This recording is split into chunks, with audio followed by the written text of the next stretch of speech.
Welcome in, everybody, to the Flagship Podcast. I am Horns 24/7 columnist Chip Brown, joined as always by our fearless leader, the managing editor of Horns 24/7, the one and only Taylor Estes. Taylor, how you doing?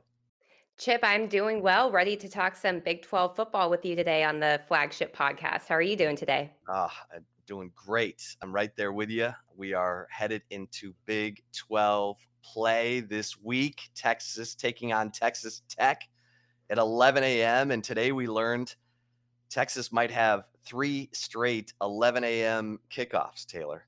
Texas Yeah, Tech, TCU will be at 11. And of course, Texas OU is usually either 11 or 2:30. So we'll see. But definitely back to back 11 a.m. games. yeah, it's going to be some early mornings for the Horns 24/7 staff. We'll say that because those 11 a.m. games are always good to get out of the way for the workday type of thing. But our days usually start at like 6 a.m. So Yeah, a lot of that ahead. Got to get some rest. that's right. Kegs and eggs. And, Eggs and eggs, exactly. we recapped the Rice game in our Sunday podcast, which we do during the football season.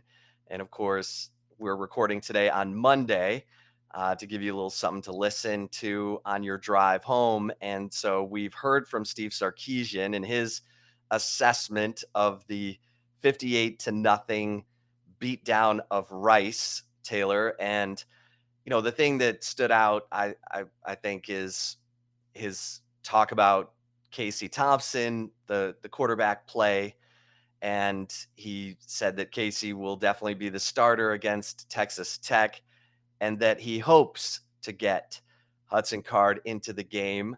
He'd like to have that happen, but he said each game has sort of its own flow, and so it sounded to me a little bit like uh, that's a maybe.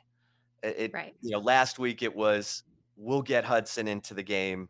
This week it's more of a maybe, and that's to be expected. I mean, this is Big 12 play. If the offense is moving under Casey Thompson, who's led Texas to points on 16 of his last 18 drives, 14 of those touchdowns, then you're gonna stick with that. I asked Sark about, the ability to call plays when a quarterback is in rhythm, and he said, "Yeah, oh yeah, that definitely makes life a lot easier for me as a play caller and for the offense." So I think we're moving on with Casey Thompson as the quarterback.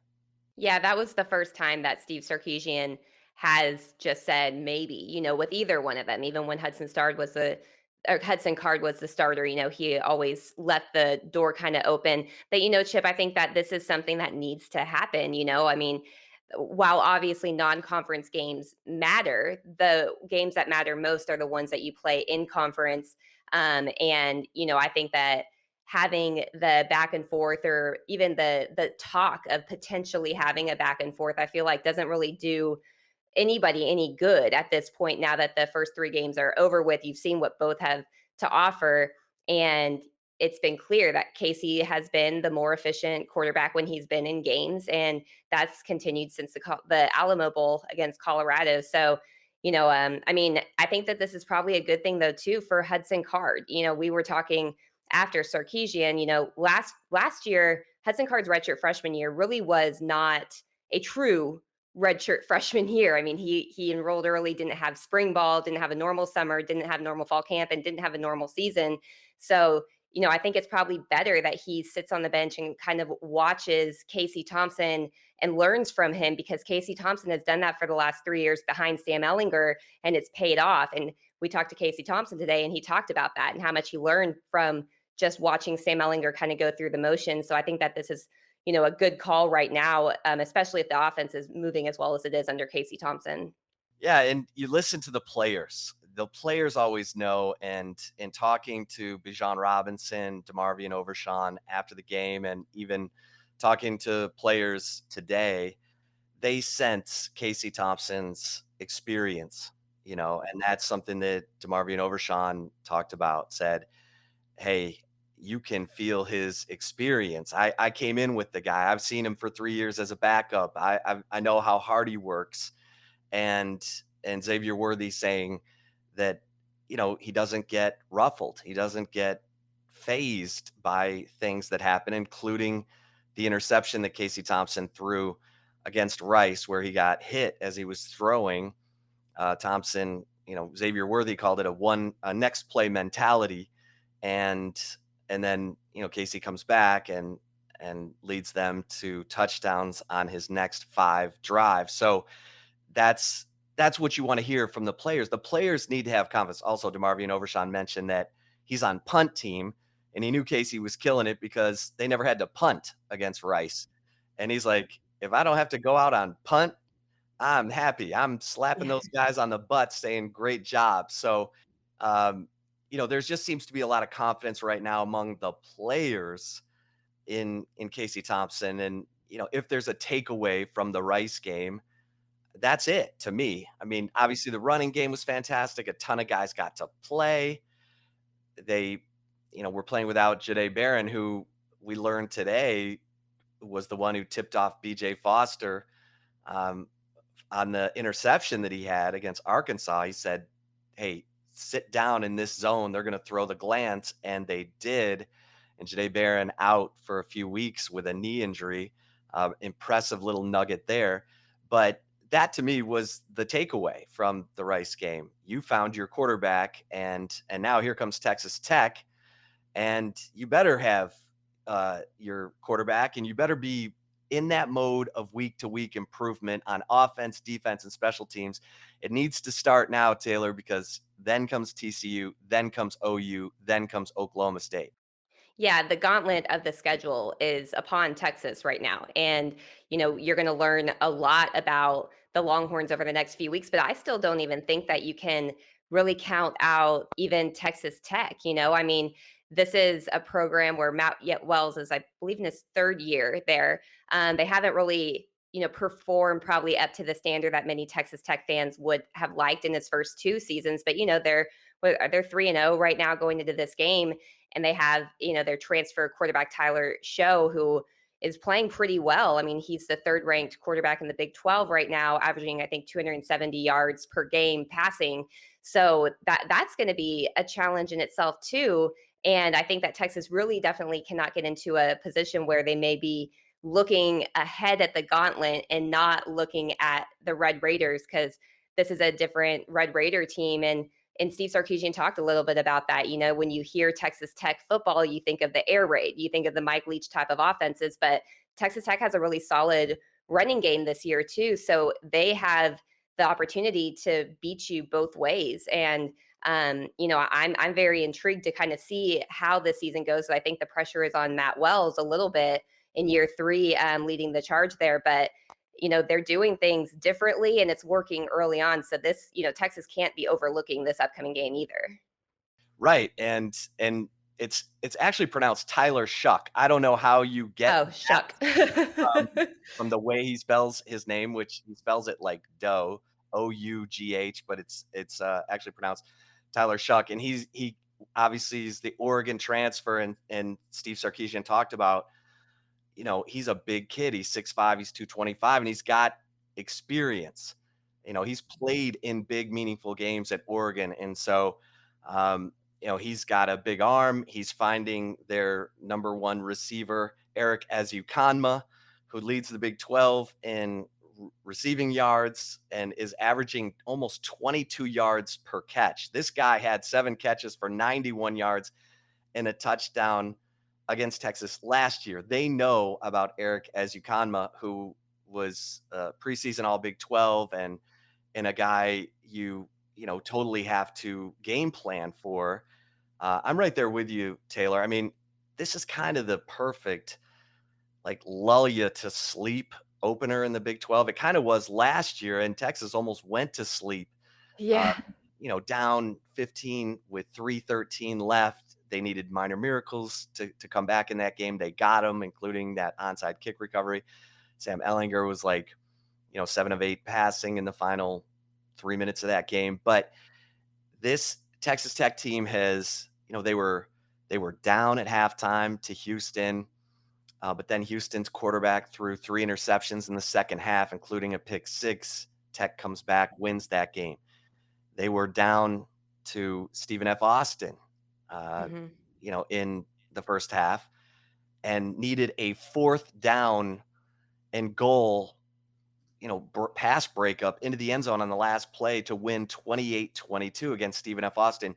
You can look at the film and say, this Texas Tech team is no good. But then you look at their running back, Taj Brooks, is averaging 8.1 yards per carry. As you mentioned, they can hurt you running the football and they can hurt you throwing the football, and they run tempo.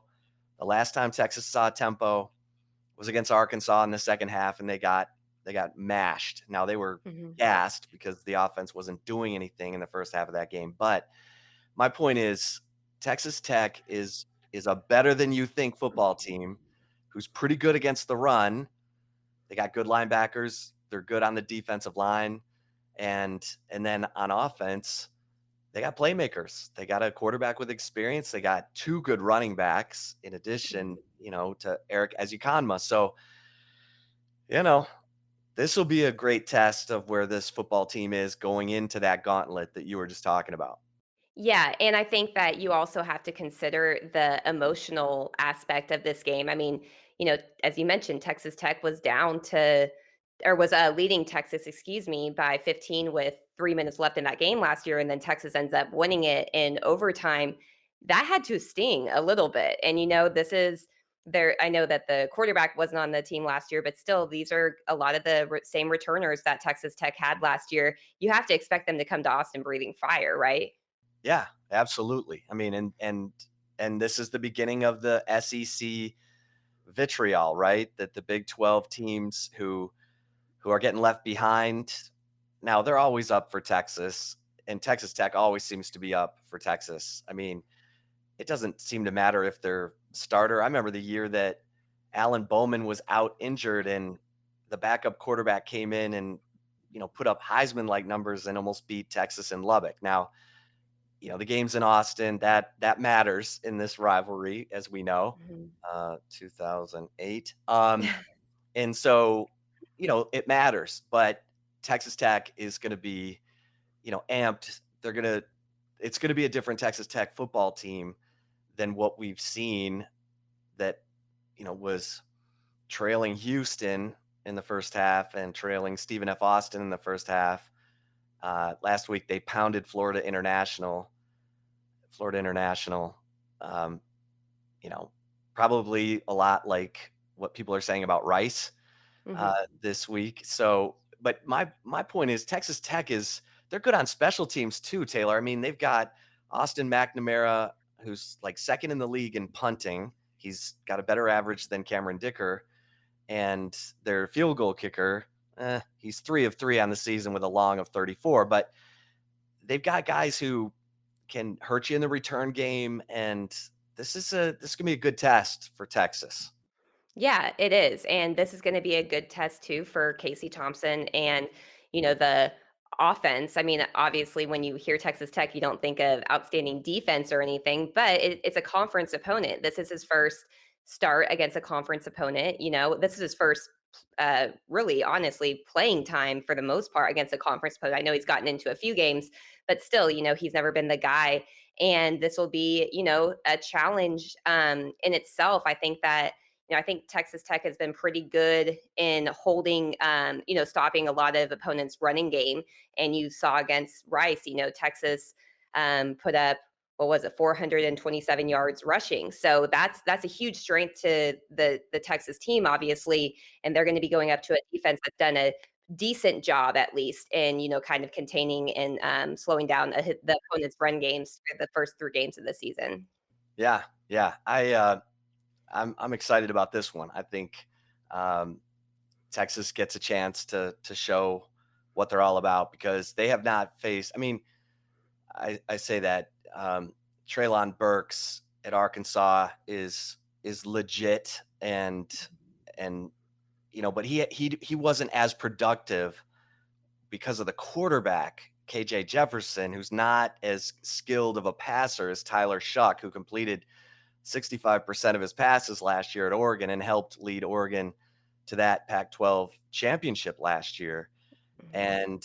And so, this is a better quarterback receiver combination this week because Eric Ezekanma is 6'3", 220 pounds. He's Troy O'Meary. He's Mhm. what you hope Troy O'Meary becomes, but from a size standpoint, that's who he is. And I mean, Texas fans remember uh, Ezekanma from last year. I mean, this guy runs through tackles. He's a big, strong guy, and he's got some wiggle. It'll be a good test. Um, a couple things that stood out to me, Taylor, from what we heard from Sarkisian and from the players today, uh, especially Ovi Agofu, who the Notre Dame transfer, defensive end, outside linebacker. He said we're still trying to figure ourselves out on defense, and the most important thing is chemistry. And so they're trying to figure it out, and it's interesting because he's a transfer. Ray Thornton's a transfer. They've got some, new guys at linebacker, Luke Brockermeyer, who haven't played with these guys in the past, although Luke's doing a good job. He was the leading tackler in the Rice game. DeMarvion Overshawn, according to Ovi Agofu, is the engine of this defense. But they got to get some things figured out here, and especially when they go tempo, because they really lost their communication when Arkansas went tempo, and that's something I'm going to be watching this week against Texas Tech because Rice, that's not their style. They're a beat you down with heavy sets and tight ends. They're not going to go tempo. Mhm. But Tech will, and let's see how the Texas defense handles it after somewhat of a debacle in the second half of the Arkansas game. Yeah, and think about the another thing that stood out to me, Chip, from one of the players is BJ Foster had mentioned that, the secondary really hasn't been challenged very much this season, and they're about to be in Big 12 play. I mean, the style of offense is no secret what the Big 12 can do both in the ground game, but especially in the passing game against opposing defenses. Even some of the best defenses in the country have struggled to, contain the passing attack that a lot of teams in the Big 12 do have. And with BJ Foster saying that they haven't been tested, that's huge to me. And, the I feel like the Texas defense has done pretty well this season. I know the Arkansas game, it doesn't look great, but you can argue a lot of, kind of defend them a little bit in that the offense couldn't get anything going, had so many three and outs that the defense was gassed. I mean, that's the reality of it. And so, but overall, they really haven't. What BJ Foster's probably said is probably true. They really haven't had faced a really potent passing attack. Arkansas, did put up some on them, but not anywhere near, I think, the arm of what they're about to see in Tyler Shough. Yeah, yeah, it's gonna be a good test for this Texas defense, which has not gotten great pass rush Hmm. by just rushing four.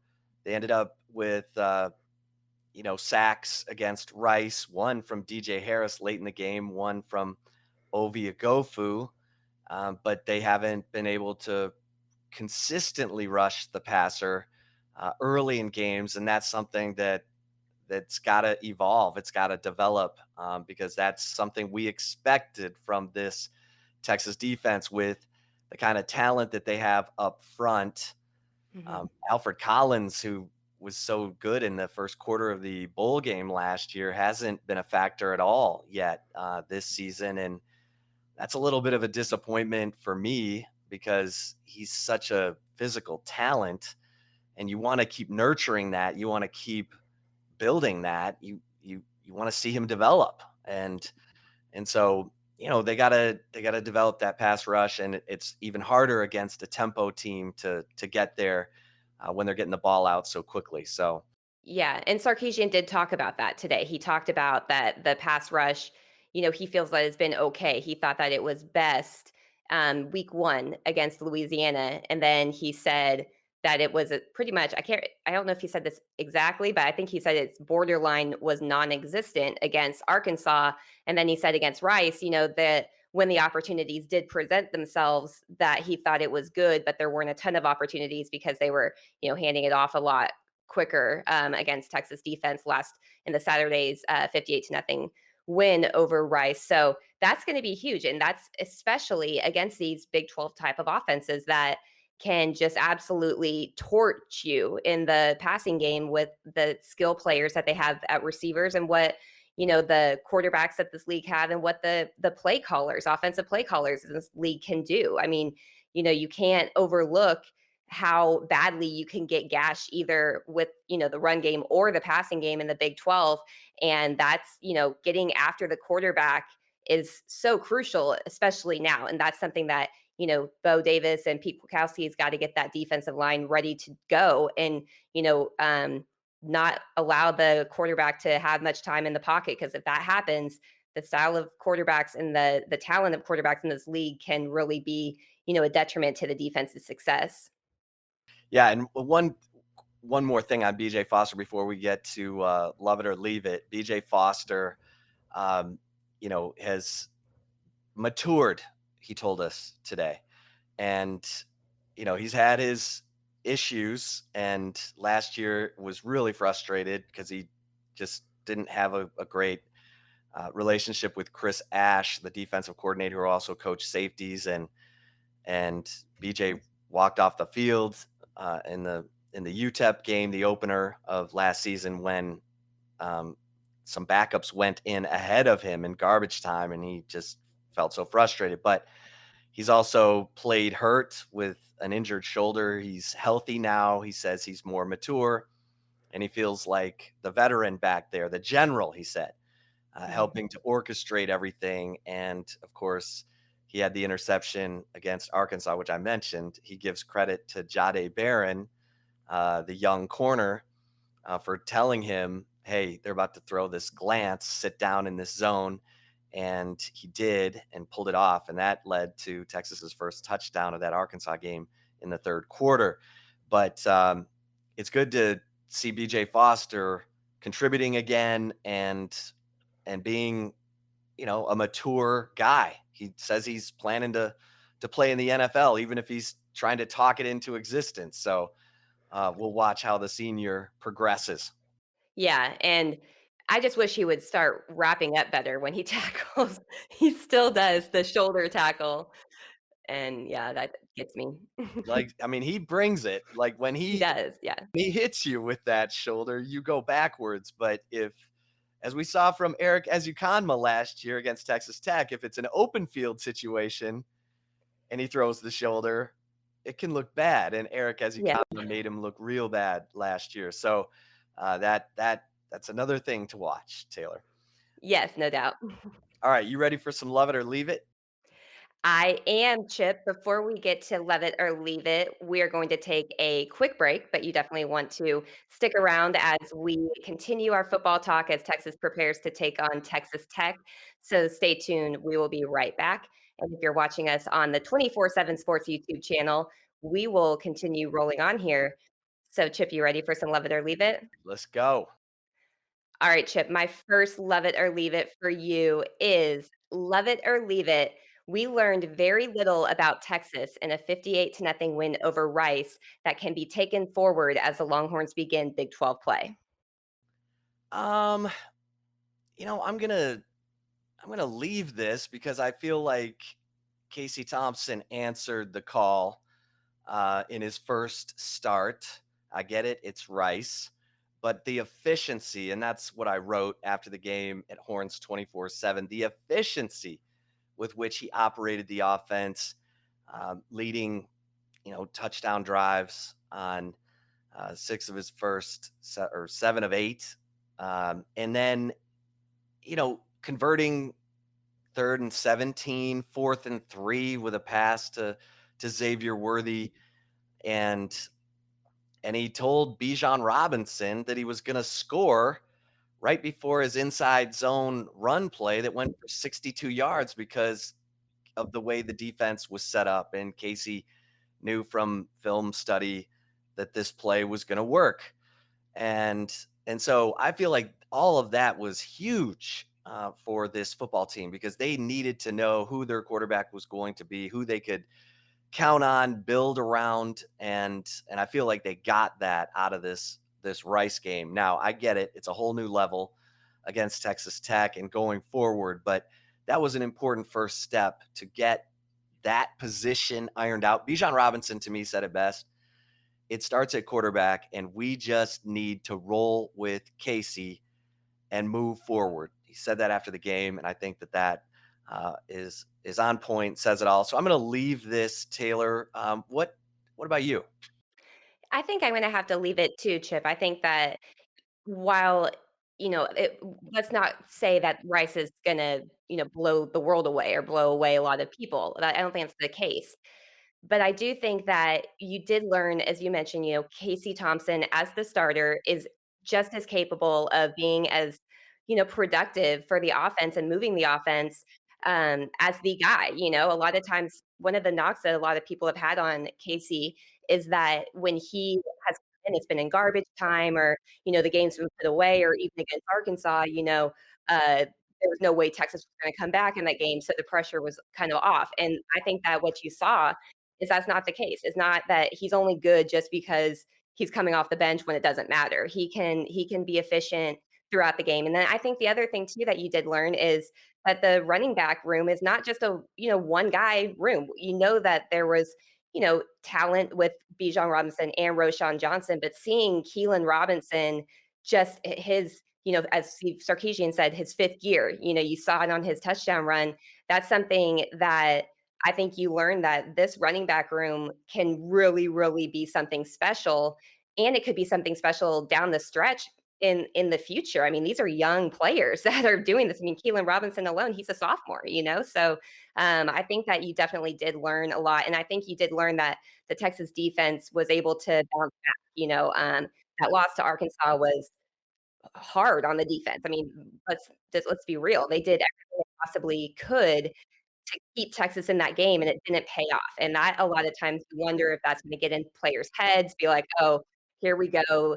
It's gonna be a 2017 season again where the defense does well, but the offense can't do anything, so they're gonna lose close games because of it." Like, I think that, seeing that the defense was able to step up and really rebound in a big way, I think that was also something you learned. Obviously, again, it's not like Rice is the same type of offense that Texas is about to face in Big 12 play, but you kind of learn more about the middle of the player. So I think that that is, I think that's warranted of leaving that one.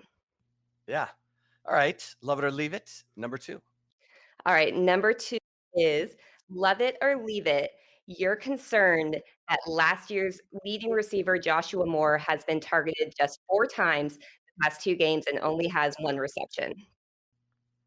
Okay. Yeah, I'm going to love this because this is kind of the stuff that was happening late in the season last year when they played West Virginia and Oklahoma State, and Josh Moore had like one catch in a 3-game span, and that's he's the leading receiver on the team. Now, I I think it's great that Jordan Whittington had a big game against Louisiana. I think it's great that Xavier Worthy had a big game, 7 catches, 84 yards, and a touchdown against Rice.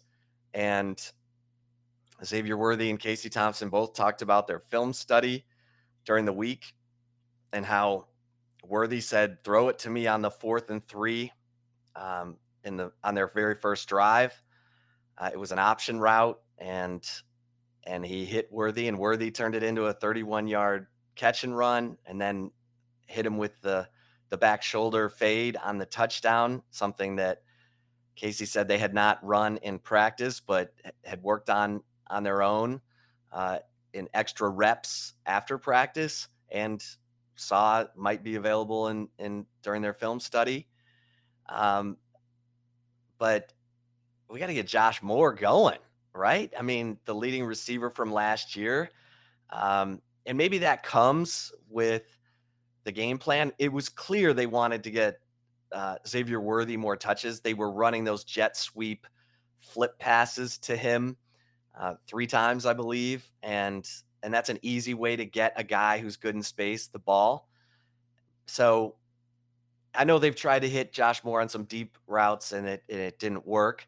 But yeah, they got to spread the ball around, and they've got 3 in my opinion. And Calvonte Dixon starting to emerge as a fourth receiver who you can count on because he's had two big third down catches now against Arkansas and now against Rice because he caught the 3rd and 17 pass for 22 yards coming off the goal line. But yeah, they've got to get Josh Moore going. I mean, it's almost like he hasn't really taken part in the season yet, Taylor. What do you say?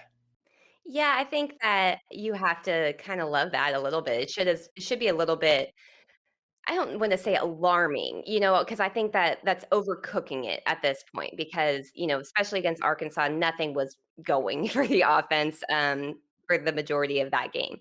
So, I think it's too soon to say that this is a huge alarming, black eye on Andre Ray Coleman, the receivers coach or anything like that, or on Joshua Moore himself. I think that the emphasis has really been, um, more on getting Worthy involved, as we talked about. However, when you do have the leading receiver returning from a team, you expect them to at least, take off where they left off, and that's not what we're seeing from Joshua Moore right now, whether it's, the game planning just isn't involving him as much or what, but you want to see that because in addition to your Worthy speed, Joshua Moore is really fast too. He's a speedy receiver as well.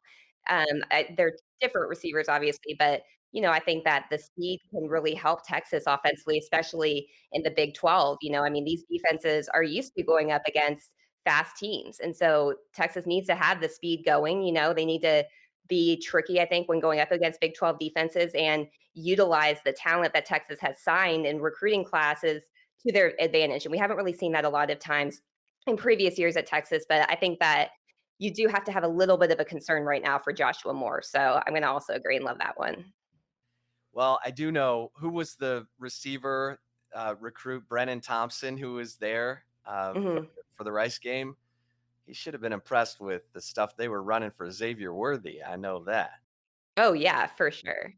And that oh, go ahead. He ran up to Casey Thompson and got a picture with him right before warm-up started in pregame. So that's another little something to file away. That is, yeah, you noticed that, you were like, "Hey, is that Brendan Thompson? He just took a picture with Casey Thompson." I was like, "Oh, yeah." We're the creepers in the press box with our binoculars looking at everything on the field before games, so And Chris Beard, the basketball coach, had five-star small forward Jordan Walsh in for a visit and was walking the sidelines with him. So that's another kid you want to keep an eye on because he's a 6'8" small forward who can shoot it. yeah, yeah, for sure. All right, love it or leave it. Number 3, Taylor.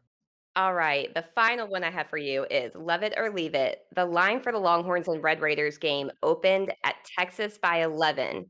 It has since dropped to Texas by 9. That still feels like too many points to give Tech, even for a home game. Yeah, I'm gonna love this because it doesn't matter how crappy Tech is before they face Texas. They always seem to play Texas really well. I think back to the 2017 game or 2017, I think. Sam Ellinger had a 10-point lead in the fourth quarter and they couldn't convert. They threw it on 3rd and 2. They totally mismanaged the game down the stretch and they ended up losing the game. And it just seems like Tech always, I get it. Cliff Kingsbury was there when they were running some crazy plays, trick plays to get Texas, and they all seem to work. But yeah, Tech always seems to be that thorn, that no Mhm. matter how badly they're playing, they show up against Texas and look better than you've seen them on film at any point. And I like Rico Jeffers, their linebacker, and I like their defensive line. I think they are okay in the secondary, but they picked up some transfers in the secondary from Wisconsin. And those transfers are helping. I mean, in addition to Tyler Shough, the quarterback transfer from Oregon. So yeah, I think Texas wins, but I think it's like a touchdown or less, Taylor. How about you? Yeah, I mean, I think you're right. I think you have to probably love this, because I mean, this is You don't know what you're gonna get right now, I think, from Texas Tech, but they do have a capable quarterback. They have 2 capable running backs. They have, a good receiving core. So, they have the talent to keep in games for sure. I do agree, I think that Texas will win this game, but I wouldn't be surprised if it's another close one like it seems to always be, as you mentioned, with Texas Tech. So, I mean, I'm not a betting person, so I'm not really good on, like, all of the lingo when it comes to spreads and, over under any of that type of stuff. But yeah, I mean, 9 points still seems like too many. I would think maybe a touchdown, but I could even see it being less. I mean, you don't know what this Texas Tech team could bring to the table. And the last time Texas faced a good running attack, they struggled in Arkansas. And they wore them down. And so with Texas having 2 capable backs, I mean, this could get tricky, I think, for sure. So, yeah, I'm gonna agree, I love it and say that that's too many points um, to have the, margin or whatever it's called. And I know my lingo is terrible when it comes to betting, but yeah. No, you're smart not to bet Yeah, either, and that's I just know that I know what the betting lines are, and I do know mhm. that Taj Brooks, the running back at Texas Tech, is averaging 8.1 yards per carry, and that will get your attention. Um, all right, Taylor, good stuff. And everybody get over to horns247.com. If you're not an annual member, then what are you waiting for? We've got all the scoop for you.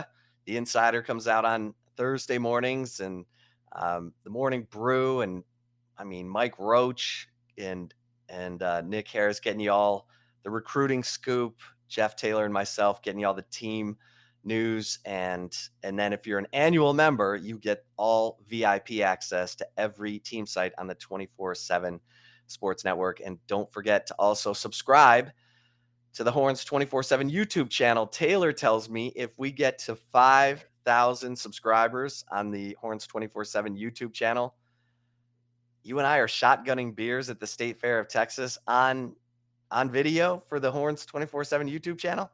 Yeah, I don't know if this is one of my best ideas or one of my worst ideas yet, but we'll learn. So definitely go over there and subscribe to the Horns 24/7 YouTube channel. We're going to be expanding our video brand substantially in the coming months and everything. So you'll want to be subscribed to it so you get all the latest Texas videos. And one of those videos could just be us, chugging and choking on some beer in the state fair. So I'll just definitely need a Fletcher's corny dog to wash it down if we do have to do that challenge.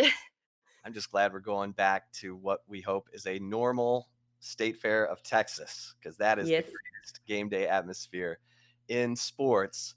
And until next time, and don't forget, we will have our behind the enemy lines preview on the Flagship Podcast coming out on Thursday. We'll talk to Jarrett Johnson, the publisher of InsideTheRedRaiders.com. So until next time, for Taylor Estes, I am Chip Brown. Thanks for listening to the Flagship Podcast. Stay safe and keep the faith.